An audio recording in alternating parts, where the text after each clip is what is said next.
शिष्टाचार के तत्पश्चात श्री रावण जी के द्वारा घोषणा, बढ़िया घोषणा की गई है। एक घोषणा नहीं है, करीब 20 घोषणा कर दी गई, 20 घोषणा कर दी गई है।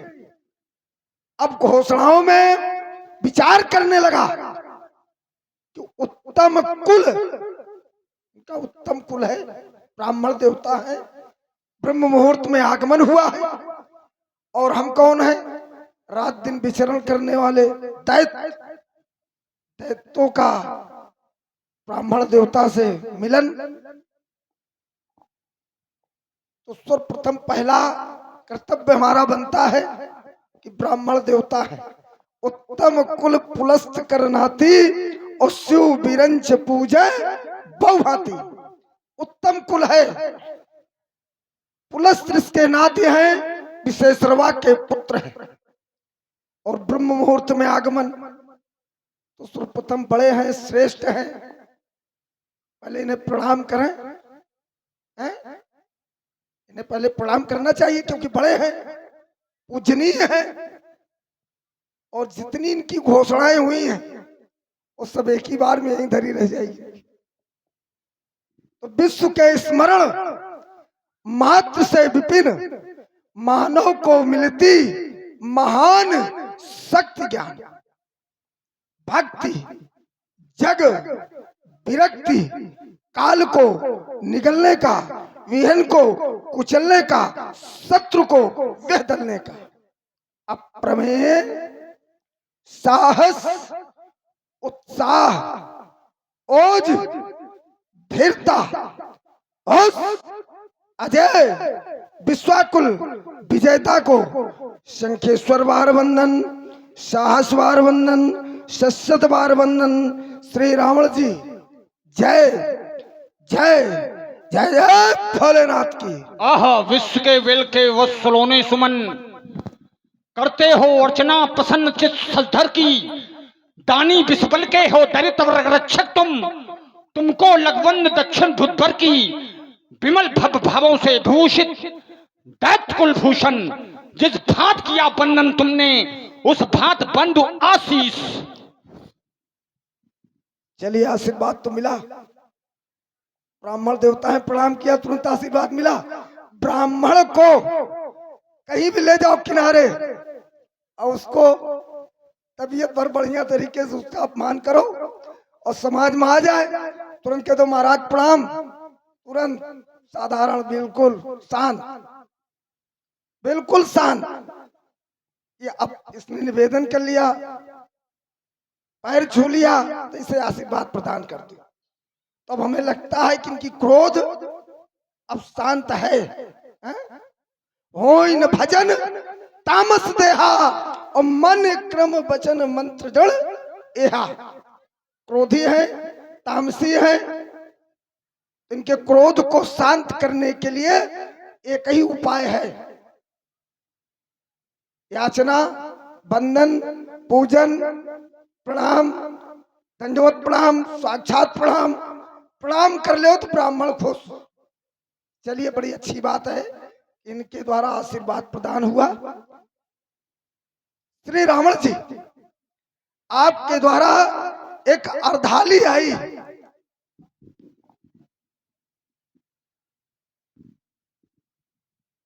आपके द्वारा एक अर्धाली आई है?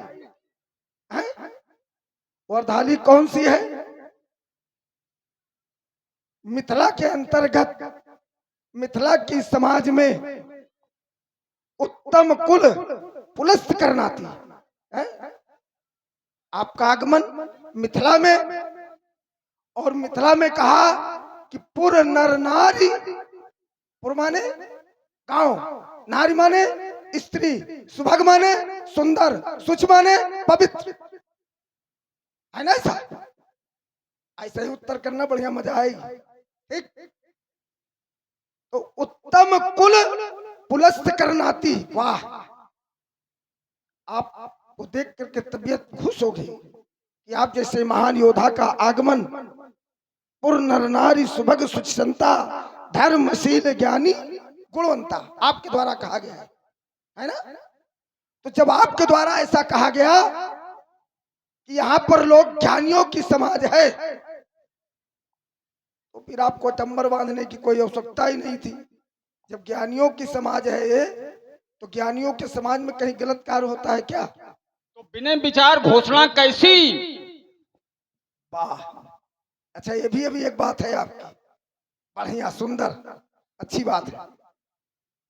चलिए इसको भी मैं आपको बताता हूं। आपने कहा बिना ही विचार भरो हट ते ही बिना ही। राजा जनक बिना विचारे तो कोई कार्य करता ही नहीं है, और विचार विमर्श तब करता है, विचार विमर्श तब करता जब स्वयं अपने आप कोई कार्य करता तब। राजा जनक कोई अपनी मर्जी से कोई कार्य नहीं कर रहा है। अगर आप इतने से समझ गए हो तो ठीक है, और नहीं तो फिर हम वो अपनी मर्जी से ही कार्य कर रहा है। वो किसी से पूछ रहा ही नहीं है। वो अपनी मर्जी से कार्य कर रहा है। कैसे? हाँ, कैसे बताइए। अच्छा, त्रिपुरासुर का अत्याचार जब इस धरनी पर बढ़ा तो ऋषि दधीच ने अपनी चाम गायों को चटवा दी, और ये दृश्य जब भगवान शिव ने देखा तो विश्वकर्मा जी को बुला करके इसके 3.5 धनुष बनवाए। अजगौ, सारंग, ब्रज और गांडीव जो इस विश्व में पूजनीय रहे, इनका किसी ने अनादर अपमान नहीं किया। और फिर भगवान शंकर ने ये अस्त्र बांटे भी, और जिसको जिसको दिए तो कह दिया कि लेव अमुक, ये शस्त्र लिए तो जा रहे हो, लेकिन लेव अमुक या गुर की थाथी, और पूजन करे जुड़ायो छाती, और कछक दिवस बीते पुरमाही, शक्ति उपजय धरणी माही, तब फिर आद पुरुष धरी है नरवेशा, आई है सात संग लय शेषा। पुण्य शंकर दीन्ही धनुष, और फिर कही बात समझाए, और याज्ञो पूजो नियम कर, मिली है भगवान नाय। तो जिसको पूजने से भगवान शिव की प्राप्ति हो सकती है, तो वो इस मिथिला में क्यों टलवाया जा रहा है, जबकि भगवान शंकर का ही उपदेश है कि ये अस्त्र लिए तो जा रहे हो, लेकिन इसकी विधिवत पूजा करना। अगर इसकी पूजा नहीं करोगे तो ये पुनः ही हमारे पास लौट आएगा। तो फिर ये बिना विचार घोषणा कैसी? श्री रावण जी, आपके द्वारा बताया गया कि महात्मा दधीच के शरीर से कितनी अस्थियां निकली। चलिए हम बताते कितनी अस्थियां निकली। 206 अस्थियां निकली। किसी भी पुरुष के, कोई भी पुरुष हो, सबके शरीर में 206 अस्थियां। ठीक। अच्छा, 206 अस्थियां हैं। देखिए छेड़ा इन्होंने ही है, अब इन्होंने छेड़ा है। खैर अब आपकी गरिमा को हम रखेंगे। तो ये जो अजगौ है, अजगौ, ये कितने से इनका निर्माण हुआ? ठीक, ये आपकी बात है, हमारी नहीं है। इनका निर्माण क्योंकि आपने गिनती गिनाया, कितना गिनाया था? 3.5 है। अजगौ, सारंग, गांडीव और वज्र। ठीक, 3.5 अस्त्र आप गिनाए हैं। बात आप ही की, हमारी कुछ नहीं है। मैं आपकी बात आप ही को दिए दे रहा हूं वापस। ठीक, आप ही अपने आप इसको जोड़ गांठ करना और बताना। ठीक, जैसा आपकी, क्योंकि आप मानेंगे है नहीं, क्योंकि माना ही मात पिता नहीं देवा, साधुन सन करवावै सेवा, जिनके यह आचरण भवानी ते जाने सब। तो ये निशाचर है। निशाचर किसी की बात को मानते नहीं है। हम इनको कितना समझाने का प्रयास करेंगे, लेकिन ये अपने आगे हमारी बात को मानेंगे नहीं। अपनी बाणी को अलविराम कहें फिर से। जो बिना विचार घोषणा की गई है ये राजा जनक के द्वारा, बस यही विपरीत है समाज के अंतर्गत। अगर ऐसी न होती तो ये बात उठती ही नहीं। एक बार ऐसी गलती राजा दक्ष ने की थी। सभी देवताओं का तो आह्वान किया अन्यथा भगवान शंकर का आवाहन नहीं किया तो स्थिति क्या हुई उस यज्ञ की? उस यज्ञ की स्थिति क्या हुई? एक बार दक्ष ने यज्ञ रचा और शिव का अपमान किया भारी। फिर आमंत्रित थे सम्मान देव, पर अनाहूत थे त्रिपुरारी। नेत्र हुए जब लाल सम्मुखे, अपनी जटा पटक दी भू पर। उससे पकता वीरभद्र, बोला क्या क्या त्रिशूलधर, जाकर उस मां का बदला लो। ये उससे बोले त्रिपुरारी। हुंकार किया तब वीरभद्र ने, हुंकार किया तब वीरभद्र ने, फिर कर दी विनाश की तैयारी। सर काटा दक्ष प्रजापति का, और ढोढ़ी जो पंडित जी पूजन करा रहे थे, ढोढ़ी की दाढ़ी को फूंक दिया। फिर लोहू की नदियां उमड़ पड़ी, वो महायज्ञ विध्वंस किया। यत कोई जन्मा वीरभद्र, यत कोई जन्मा वीरभद्र, तो कहो बाण तब क्या होगा। यत कोई जन्मा वीरभद्र, तो कहो बाण ये तब क्या होगा। ओ हो जाए अगर ये धन खंडित, तो फिर लाभ तुम्हारा क्या होगा। यह शक्तिमान और शक्ति का यदि एकीकरण आज होगा, तो फिर रावण के पुण्य महोत्सव का ये उठता प्रथम चरण होगा। वो अंतिम चरण उठेगा जब, तो अधिकार सीधा स्वर्ग पर ही होगा। सब काम पूर्ण हो जाएंगे, फिर साक्षात उस ब्रह्म का दर्शन भी होगा। मैं कहता ललकार सभा में, अब नहीं धनुष का खंडन होगा। चलिए बढ़िया, अच्छी बात है। देखिए श्री रावण जी ने बताया कि राजा दक्ष ने यज्ञ कराया, राजा दक्ष ने यज्ञ कराया। बढ़िया बात है, बढ़िया अच्छी बात अपनी रखी है। और रावण जी है, कुछ भी कह सकते हैं, इनकी बात को सब देखना पड़ता है, झेलना पड़ता है। इन्होंने बताया कि राजा दक्ष ने यज्ञ कराया। अब वो यज्ञ कौन सी थी, मतलब बड़े चतुर हैं, ये नहीं बता सके कि यज्ञ वहां पर कौन सी हो रही थी। इतनी मतलब अपने पक्ष की जो बात है वो लेकर के अपना कह दिया, बाकी शेष बात कहने से कोई मतलब नहीं है।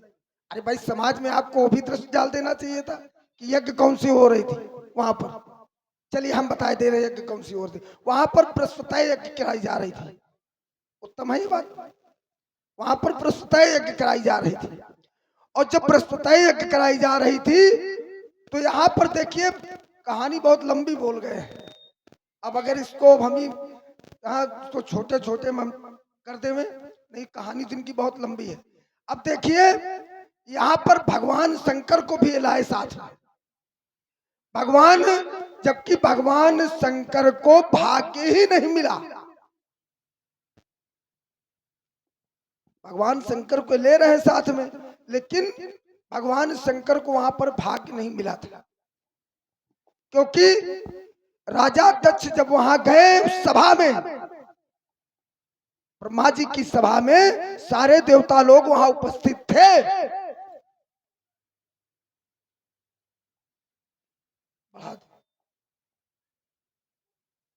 चलिए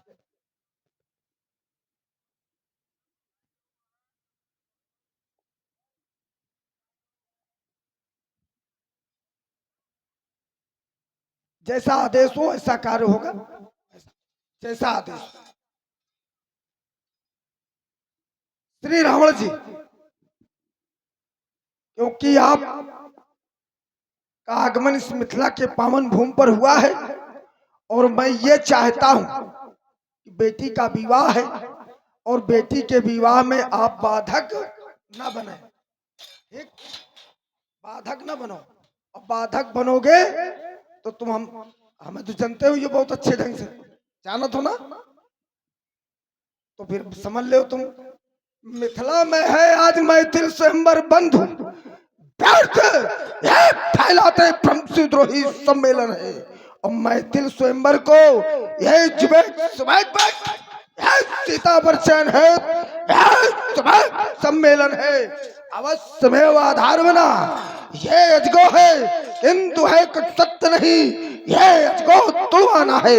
अरे कर्षित करेगा, अरे कर्षित करेगा जो अजगो की मोरबी को, उसी वीर पुंगो को दूल्हा बनाना है। आ गई सो विनाश की घड़ी। यह कहीं अजगो के विद के विधान में कौन सा बहाना है जो आज राज समाज में बल संभ को धन कर्षित है, बल संभ को धन कर्षित है, बल संभ को धन कर्षित है। सीरत ध्वज के सहयोगी बलिनंदन, सीरत ध्वज के सहयोगी बलिनंदन, तुम सीता परिणय करो आज, पर शंकर प्रियंकर के आयुध पर तुम मत बनो गाज। ये जनक जिनका कर न सका सम्मान, और मेरे रहते कौन कर्षित करेगा कमान, इसे नहीं कहते सम्मान। सजाई सुंदर विमल वेदिका, धर दिया दांव की बाजी पर, हो गई मूख वैदेही भी कुछ कह न सकी राजी बाजी पर। तो अब धनुष यज्ञ तो हो चुका, ये धनुष यज्ञ तो हो चुका, अब मिथिला में होगा समर यज्ञ। खुल जाएंगे सारे सजे साज, सीरत ध्वज के सहयोगी बलिनंदन, तुम सीता परिणय करो आज, पर शंकर प्रियंकर के आयुध पर तुम मत बनो गाज, तुम मत बनो गाज, तुम मत बनो गाज। ये मिथिला में कुछ करने से पहले ये शंकर की आज्ञा ले लो, मत बोलो। ये सब पर ये पाप त्याग की प्रज्ञा खोलो। ये निमकुल में था एक देवरात जिसने महायज्ञ रचा डाला था, होकर प्रसन्न गुरु शंकर ने अजगौ उसको दे डाला था। जिस कार्य हेतु निर्माण हुआ वह धनुष का कार्य पूर्ण हो चुका। त्रिपुरा सिरधीशों का यह कर विनाश यह स्तर से विश्व में यह व्यर्थ हो चुका। रह गया कार्य शेष मिथिला में यह भगवत दर्शन करने को, रह गया कार्य शेष वहीं से यह कर्षण से पर चुनने को। होने दो सीता बरबरण, होने दो सीता बरबरण, होने दो सीता बरबरण। आज मत बिस बोलो, आज मत बिस बोलो, मत बिस बोलो। अरे कौन करेगा वर्ण आज अब सीता जनक दुलारी का, और कौन करेगा वर्ण आज अब सीता जनक दुलारी का। और घेर के मारूं इस मिथिला में, और घेर के मारूं इस मिथिला में जो तोड़े शंभ पुरारी का। और सीता धरती की बेटी है, और सीता धरती की बेटी है, और ये जितने बैठे हैं सब बेटे कहलाए हैं। और तोड़ेगा वो कौन धनुष ये सभी देखने आए हैं, है कहाँ छुपा वो नरनाहर, और जिसके कर से कर्षण होगा। बोलो बाण अब बदलो विधान, अन्यथा बाण वर्षण होगा। अब नहीं धनुष खंडन होगा, अब नहीं धनुष खंडन, धनुष कर्षण होगा। बलतनय का होगा, यह रात रूप, यह गर्भित ग्रह का नर्तन होगा। यह मिथिला प्रदेश की यह पग पग भू यह लोहित लोहान हो जाएगी। यह रुंडो मुंडो से चलो, यह क्षण भर में पड़ जाएगी। क्या ज्वाला में जलती ज्वाला से जला, यह जलकुंभन होगा। आज धनुष कर्षण होगा, आज धनुष कर्षण होगा, धनुष कर्षण होगा। और रक्त से रंजित यह वसुंधरा हो जाएगी आज, पर धनुष ग्रीस का अब ना खंड हो पावेगा। ये बाहें मरोड़ दे अब ये दसकंठ बैठ छाती पर, अजगौ महान का मान जो मिटावेगा। और तहिको कालबन लंकेश स्वयं डोल रहे, कौन सिंगनी कराल आयुध उठावेगा। बदला भूमजा का धन कर्षित करैया वीर, और जानकी बरैया बर आज अब जीवित न जावेगा, अब जीवित न जावेगा। ये भैरव भैरव राघवरे